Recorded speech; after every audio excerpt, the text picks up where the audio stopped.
Subscribe करें और दबाएं बेल आइकन ताकि कोई खबर रह न जाए।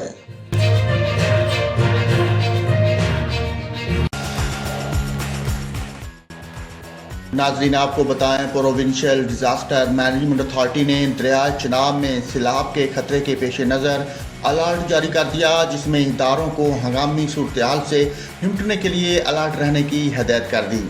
तर्जमान PDMA के मुताबिक महकमा मौसमियात की पेशगोई के मुताबिक मानसून सरगर्मियाँ जारी रहने की तवक्को है। 12 से 14 अगस्त DG खान मुल्तान में गरज चमक के साथ बारिश का इम्कान है।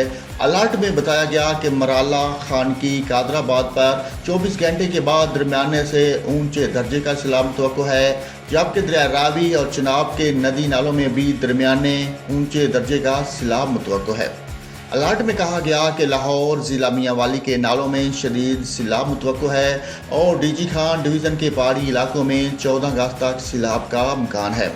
PDMA के मुताबिक मूसलाधार बारिशों से मुल्तान, सरगोधा, DG खान में शहरी सैलाब का खतरा है।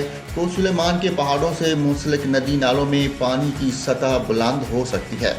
PDMA ने तमाम इदारों को हंगामी सूरत-ए-हाल से निपटने के लिए अलर्ट रहने की हदायत कर दी।